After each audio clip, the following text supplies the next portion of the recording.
My lords, today I bring you a new piece of humanity's history. Back in the mid-21st century, humanity was not as we know it to be today. Humanity had not yet begun to explore the stars and were not the united faction that we know of. However, they would nevertheless perform a monumental task. For reasons largely unknown, the people of Earth made the choice to attempt to explore the galaxy. They would do this via the Ulysses Initiative. Earth would come together and construct 6 colossal ark ships. Each would carry 250,000 men and women, and the destination was to be Alpha Centauri. Their journey was estimated to take approximately 108 years, and as such, the crews and colonists would be put into cryostasis for the duration. Of course, my lords, you know that we, the Commonwealth of Man, never made it to Alpha Centauri. Our ship, the Chrysanthemum, ended up on Unity, and the 5 remaining ships were lost to the void. We have discovered 2 more, however, the Hyacinth and the Trillium. The Hyacinth we discovered long ago, the Trillium much more recently. Despite this, we have received word that another Hyacinth has been discovered, with its human crew alive and well. They call themselves the GRS, or the Gundersen Research Society. Since we have already found the Hyacinth in our own timeline, I can only assume that they are in our galaxy due to some odd spatial time mechanics. In any case, I shall detail what we know about the GRS, and indeed, most disturbingly, they've found and documented a Chrysanthemum arc. Perhaps in their timeline, we don't survive. But let's explore what we know. The GRS tell us the Hyacinth, their ark ship, was not built to stay still. She was the 6th and last of the Ulysses Initiative ark ships. The wormhole that was supposed to deliver us to a new colony world scattered the fleet, and a catastrophic power failure in the moments after transit left them adrift and alone. Captain Gundersen made a decision. The Hyacinth would become their home, and it would be open. Other survivors of the scattering found their way to them. Researchers, colonists, and wanderers who had nowhere else to go. They were taken in. Whatever was brought through the airlock, Gundersen put to good use. Their leader was always a Gundersen. Their long drift through space has brought them full circle, back to the stars where the wormhole first deposited them. They came back because that is where their questions begin. So it would appear that Captain Ronald F. Gundersen would save these people and found a dynasty. A century later, the Gundersen Research Society still calls the Hyacinth home. They've rebuilt and expanded so much that some have started calling it the Theseus. Their welcome is apparently genuine, their curiosity broad.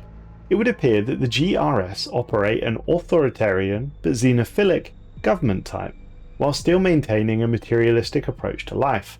They have put a huge amount of emphasis in their Gundersen leadership line, and they are seekers of the stars. Interestingly, despite being away from Earth for the past few hundred years, the humans aboard the ship remain largely the same as they did when they left. Now, despite the fact the finding of the GRS and indeed the Hyacinth with people aboard it alive is very interesting indeed, what may be far more interesting is the records that we have managed to acquire from the GRS that concern us, or rather, where we came from, the Chrysanthemum. I shall detail their account of what they found when they went looking for us, the Commonwealth of Man. We finally have a lead on where the Chrysanthemum ended up, Unity. We must see where our sister ship now calls home. The Hyacinth's long-range receivers intercepted a broadcast on Ulysses Initiative emergency frequencies. The signal was old, at least a century had passed, but importantly, the message was clear. The Chrysanthemum, the 5th Ulysses Initiative ark ship, survived the scattering. The colonists found a world which they named Unity. The broadcast repeats the following. Chrysanthemum colony to all Ulysses Initiative vessels. We have made landfall on a habitable world. The planet is beautiful. We are building something here. Come home. The signal's origin cannot be determined from here, but relay buoys used to carry it should be traceable. A survey of nearby systems may locate one, and we will begin to triangulate the source immediately. It took several weeks, but we soon found a Ulysses Initiative buoy drifting in system. Battered, barely functional, but nevertheless still broadcasting. Beyond the original announcement, the signal buoy carries two later transmissions. The second is dated roughly 10 years after the first. Colony population 260,000. Crops established, infrastructure growing. The third transmission is dated from day 9182, approximately 25 years after landing. It reads, "We are still here. Unity is more challenging than initial surveys indicated. We have lost people. If any Ulysses Initiative receives this broadcast, please respond. We are here. We endure." Unity is in the Deneb system, only a few hyperlane jumps from here, and that is where we will set course. Several more weeks passed before we made it into the Deneb system, and it was quiet. Our ship translated into the system to find no beacons, no signals, no ships moving between worlds. Olympus hung in the distance, enormous and indifferent. One of the moons was wrong. Where the colony's broadcast described green continents and open water, the scanners show a dead world, the unmistakable grey of a brown, nuked planet.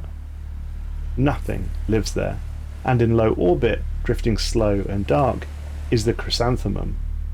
Not destroyed, simply empty. Every porthole dark. The ship that carried 250,000 colonists to this world has sat empty for decades. I ordered my crew to begin surface and wreck analysis. We know that the Unity colony operated for roughly 25 years before contact was lost. Whatever happened here, the records survived.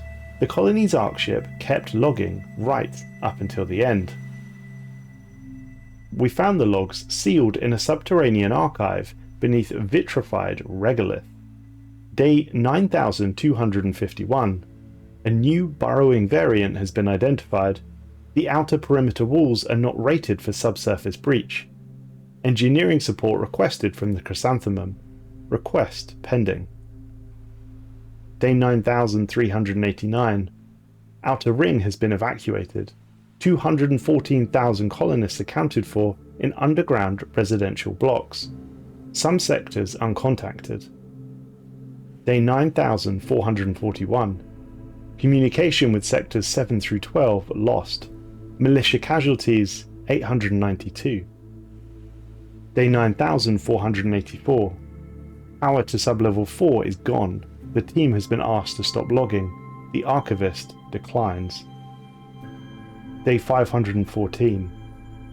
We do not have enough time. The next log is titled simply The Vote. The council chamber was built for 200. The final session convened just 17 people.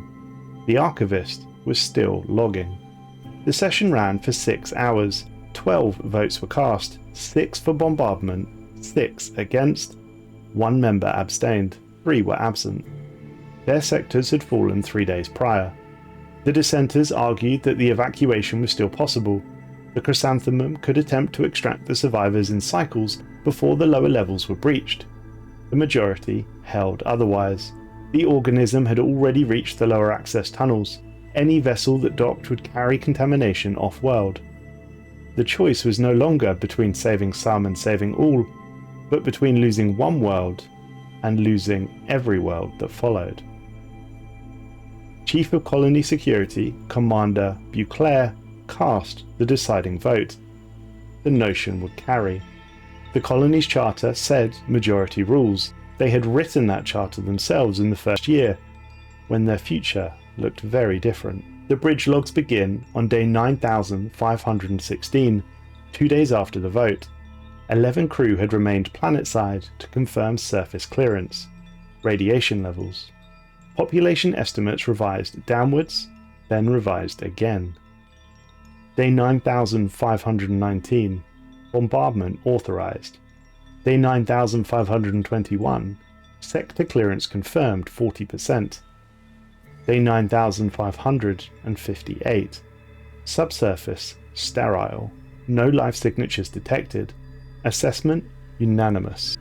The crew spent 4 more years on astrophysics surveys, scientists filling the time.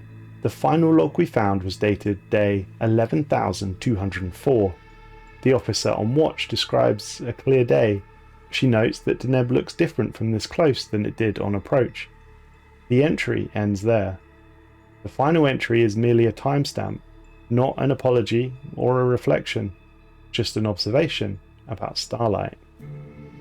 It would appear, my lord, that in the GRS timeline, the Commonwealth of Man is dead, though what killed us, I cannot answer.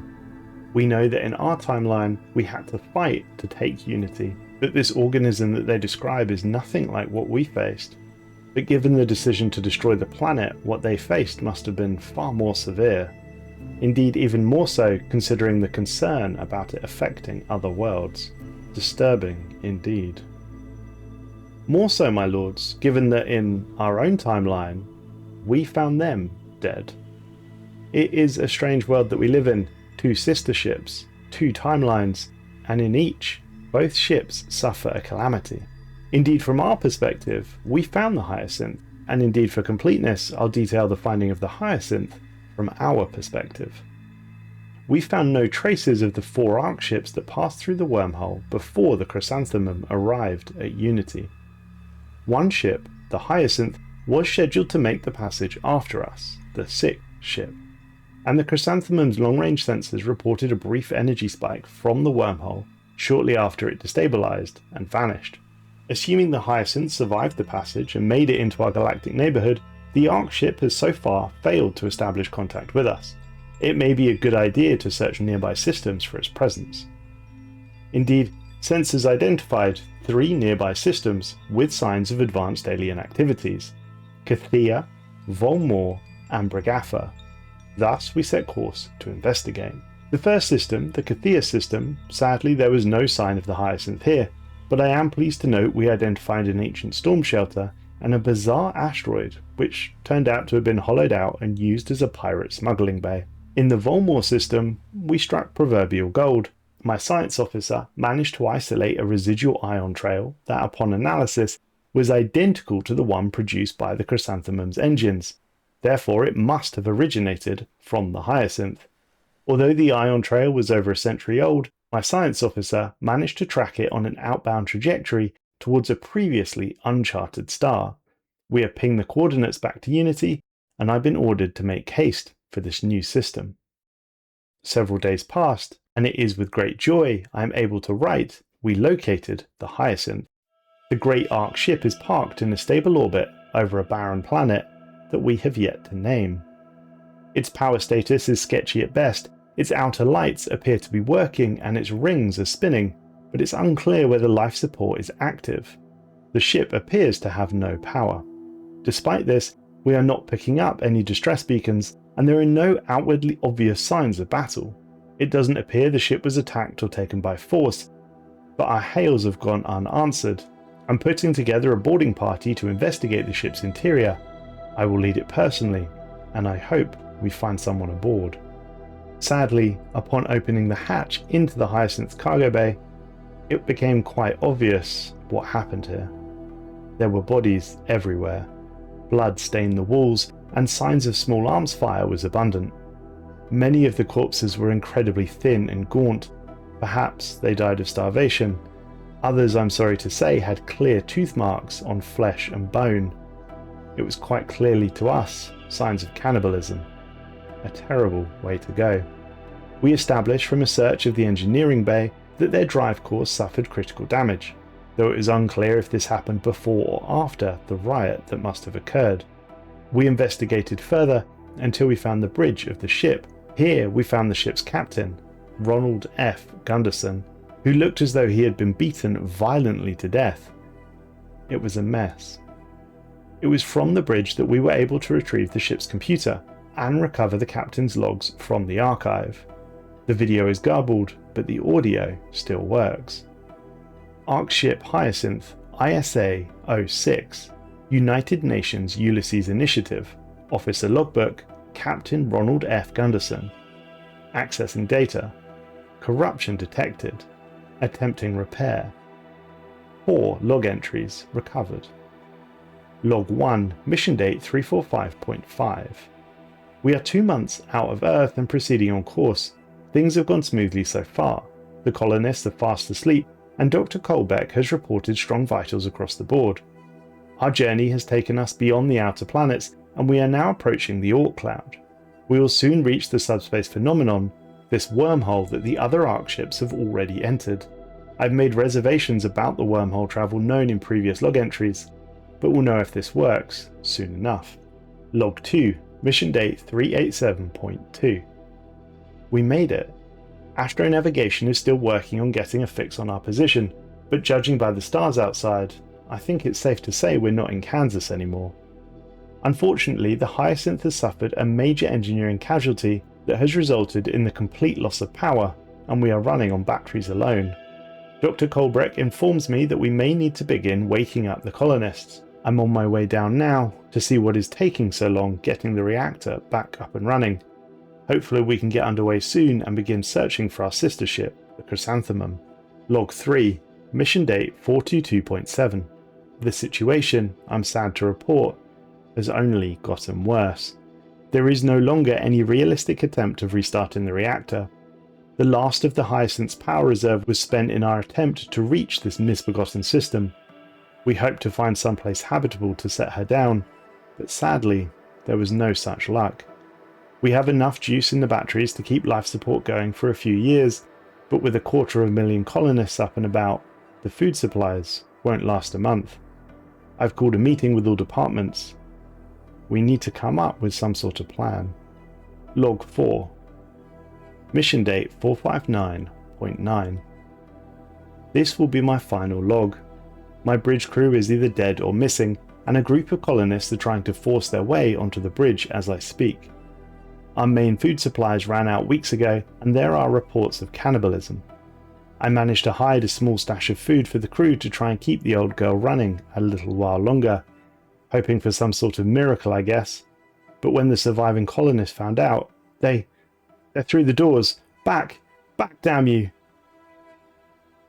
That gives us quite a clear picture, my lords, of what happened to the Hyacinth.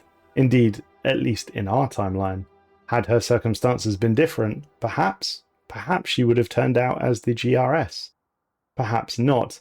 Nevertheless, a sobering reminder of the dangers humanity is faced with in a cold and uncaring universe. And indeed, my lords, it appears that in another timeline, this was us.